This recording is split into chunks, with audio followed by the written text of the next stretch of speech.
Welcome to camp point. और आज हम न्यूक्लियोफिलिक सब्स्टिट्यूशन रिएक्शन में SN2 रिएक्शन डिस्कस करने जा रहे हैं। हम SN2 का मैकेनिज्म और SN2 रिएक्शन से रिलेटेड जितने भी फैक्ट होंगे उन सबको डिस्कस करेंगे। तो चलिए शुरू करते हैं। अगर हम बात करें SN2 की, सबसे पहले नोटेशन की बात करते हैं। हम SN2 रिएक्शंस को ऐसे भी डिनोट करते हैं, ऐसे भी हम उसको लिख सकते हैं और ये नोटेशन भी हम यूज कर सकते हैं। सारी की सारी नोटेशन करेक्ट है। अब सबसे पहला पॉइंट है कि SN2 रिएक्शन का मतलब होता क्या है। तो S रिप्रेजेंट करता है सब्स्टिट्यूशन को, N रिप्रेजेंट करता है न्यूक्लियोफिलिक को और जो 2 है वो रिप्रेजेंट करता है बायोमोलिकुलर को। तो सबसे पहले SN का बता दूं, SN किसको रिप्रेजेंट करता है? न्यूक्लियोफिलिक सब्स्टिट्यूशन को। अब जो 2 है वो कहाँ से बायोमोलिकुलर होता है, बट ये आता कहाँ से है? जब हम क्या बताते हैं, SN2 रिएक्शन की रेट बताते हैं तो वो 2 मोलिक्यूल पे डिपेंड करती है। दैट्स व्हाई हम इसको बायोमोलिकुलर से डिनोट करते हैं, 2 से डिनोट करते हैं। बट ये रेट होती क्या है एक्चुअल में, कैसे आती है, ये हम रिएक्शन के बाद इसको डिस्कस करेंगे। हम बात करें SN2 रिएक्शन की तो यहाँ पे स्टार्टिंग में होता है एल्काइल हैलाइड।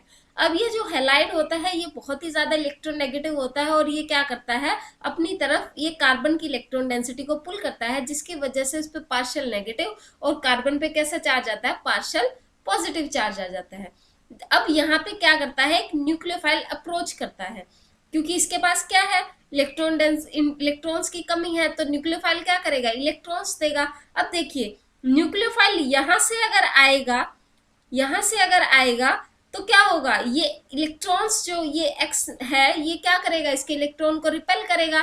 तो इसका मतलब न्यूक्लियोफाइल यहाँ से नहीं आ सकता। क्यों? क्योंकि यहाँ से क्या होगी, रिपल्शन होगी, जिसकी वजह से अनस्टेबिलिटी आएगी।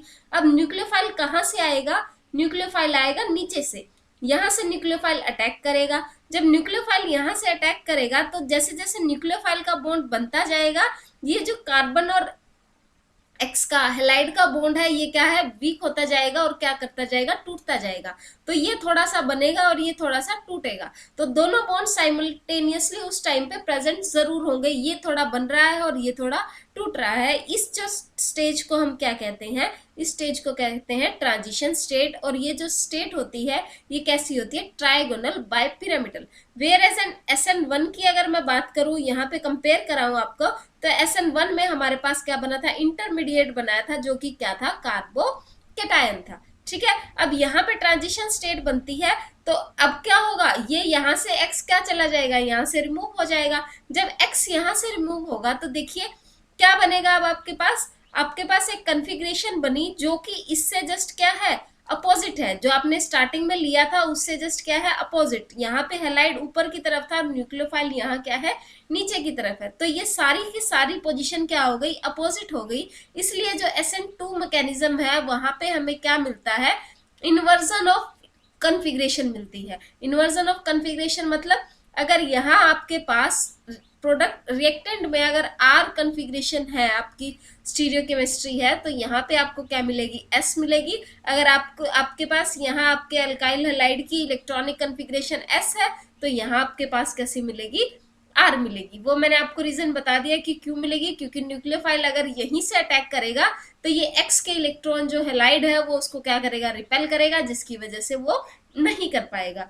एक और चीज, अब अगर बात करें रेट ऑफ SN2 रिएक्शन, तो जो रेट होती है SN2 रिएक्शन की वो डायरेक्टली प्रोपोर्शनल है, या यूं कहें डिपेंड करती है किस किस पे, कंसंट्रेशन ऑफ एल्काइल हैलाइड, साथ में ये डिपेंड करेगी कंसंट्रेशन ऑफ न्यूक्लियोफाइल।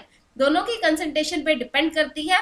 रेट जो है वो डायरेक्टली प्रोपोर्शनल है concentration of alkyl halide, also rate is directly proportional to concentration of nucleophile. तो जो रेट है वो किस पे, दो मॉलिक्यूल्स, या मोलिकुलरिटी क्या है, यहाँ पे 2 है। दैट्स वाई हमने यहाँ पे क्या डिनोट किया है, SN2 डिनोट किया है। अब अगर हम बात करें कि SN2 में हमारे पास जो इन्वर्जन होता है वो 100% इन्वर्जन मिलता है हमारी इलेक्ट्रॉनिक कन्फिग्रेशन का। वेयर एज अगर हम SN1 से कंपैरिजन करें तो वहां हमें कैसा मिलता था, रेसिमिक प्रोडक्ट मिलता था, या यूं कहें हमें 100% क्या मिलती थी, रेसिमाइजेशन मिलती थी। तो आज हमने क्या डिस्कस किया, वी डिस्कस दैट कि SN2 मैकेनिज्म जो है उसका मतलब क्या होता है, न्यूक्लियोफिलिक सब्स्टिट्यूशन होता है। यहाँ पे रेट डिटरमाइनिंग स्टेप में 2 कंपोनेंट्स होते हैं हमारे पास।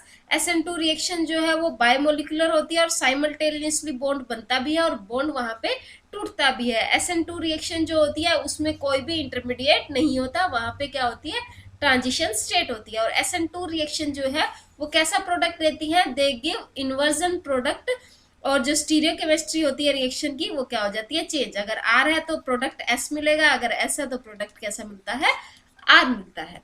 सो थैंक यू, होप आपको आज का ये कॉन्सेप्ट समझ आया। अगर आपको ये कॉन्सेप्ट समझ आया, चैनल को सब्सक्राइब करें, वीडियो को लाइक शेयर करें, और हमें जरूर बताएं कि आप किस नए कॉन्सेप्ट पे वीडियो चाहते हैं। Thanks a lot, have a nice day.